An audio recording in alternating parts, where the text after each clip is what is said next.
Grief is personal, grief is grief, no more, no less, for anyone. Hello, I'm Monisha, a personal growth trainer. I have been in advertising for almost 30 years and been a trainer in soft skills for over 20. Both, by the way, are my passions. In this new series, I'm going to be covering topics ranging from communications to leadership skills. The very fact we call it skills means they can be learnt as they can be taught.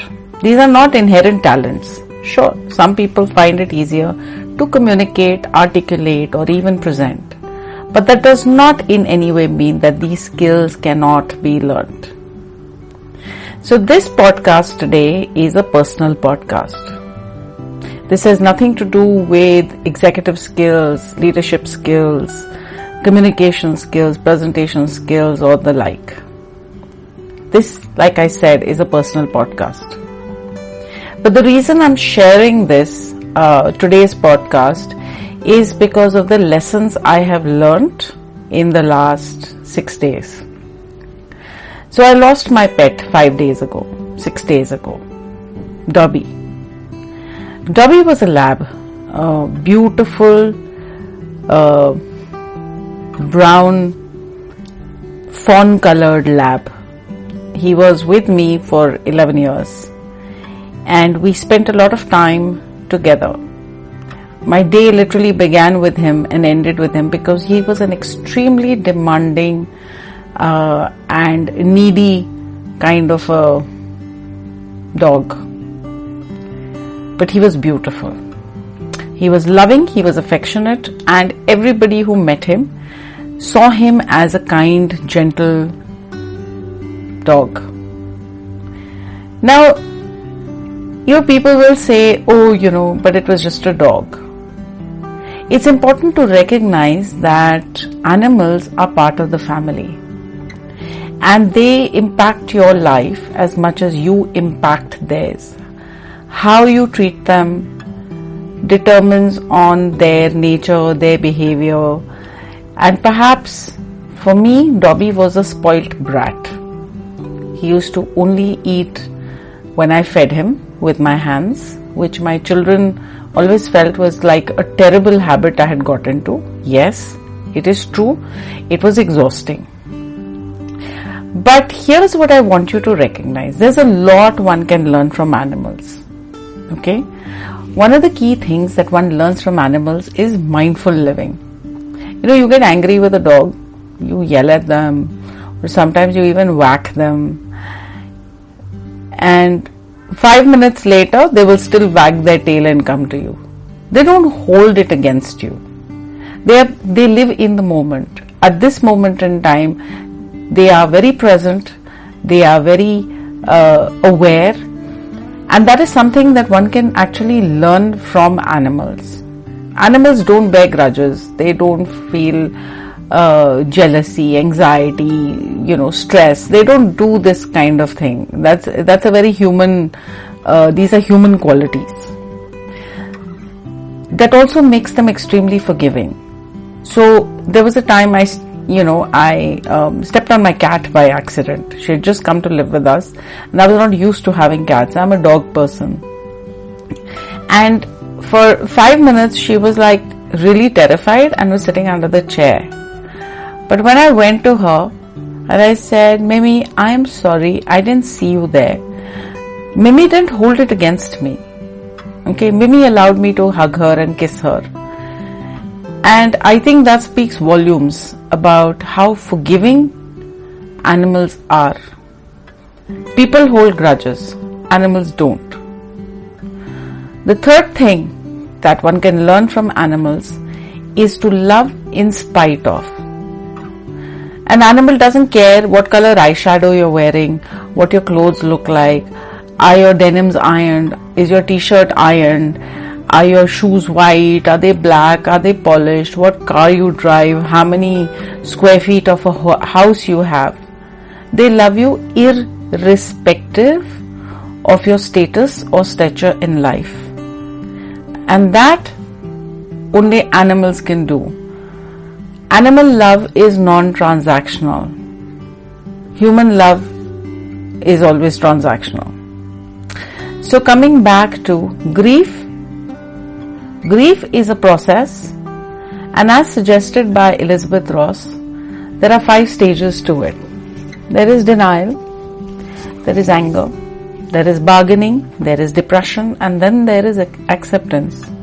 Denial is when you say, oh, this cannot be happening, this cannot be happening, how can this be happening? Denial. Anger is, how can this happen to me? Alright? And bargaining is, oh, if I go to the temple, can I give my life instead of my child's life or my parents' life? Oh, if I do this, will I get that?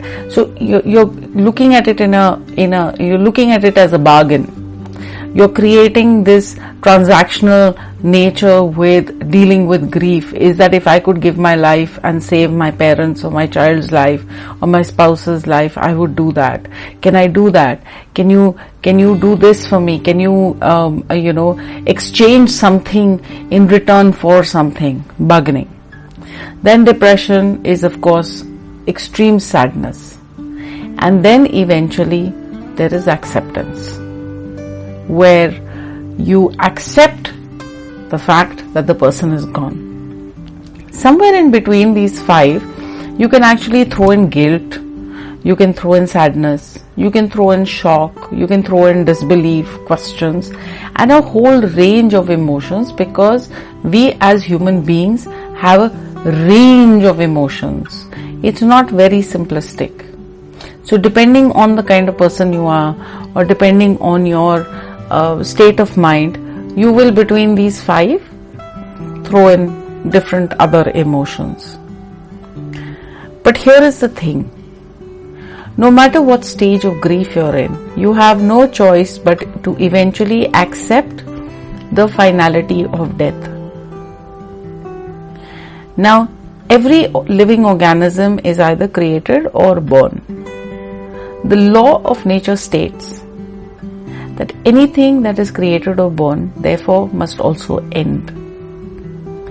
In a very strange way, it's a beautiful concept, because it teaches us a very, very valuable lesson to appreciate what we have right now.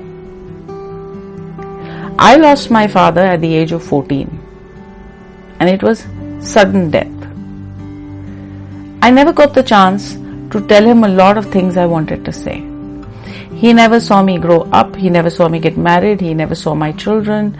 Actually, he never even saw color television. That's how long ago he passed away. I mean, he saw television, but, And the only cars he probably saw were the Ambassador and the Fiat, because those are the cars that were running in those days. But that taught me at a very early age to appreciate my living parent. So while I have grieved for 40 years, I have also been grateful for the parent I have, my mother. Okay, so here is a poem I found which perhaps will put things into perspective. And I found it so relevant to what I am talking about. The poem is called Tell Me Tomorrow by Becky Hemsley. Don't wait till I'm gone, then stand up to speak about all the things that you loved about me. Don't sing all my praises through all of your tears when I'm no longer beside you to hear. Don't leave all that love like a secret unsaid, but tell me tomorrow or right now instead. And I'll tell you too of the things I admire about who you are and how much you inspire. I'll speak from my heart whilst you're still here to know. You are not, you were, or it used to be so. I'll speak of your light whilst you're still hear the words and not leave that love in the darkness unheard. So tell me tomorrow or right now. Don't wait, because we don't know when it might be too late. Because we don't know when our time might be up, and we need to hear while we are here how we are loved. So whoever you thought of telling how you feel, don't wait. Pick up that phone and let them know. What we have is the here and now. I grieve for my dog. I grieve the loss of my maternal uncle who passed a month ago. I grieve for my father, my grandparents, but I grieve more that I didn't tell them how I felt about them while they were still alive. So now, I leave no opportunity to let people know how I feel for them. Try it. It feels good. Life is as good or awful as we choose to make it. We have no control on what happens, but we do have control on ourselves and how we respond or behave to stimuli. I hope this made sense to you. You can follow The Infinite Learning on LinkedIn, Facebook and Instagram.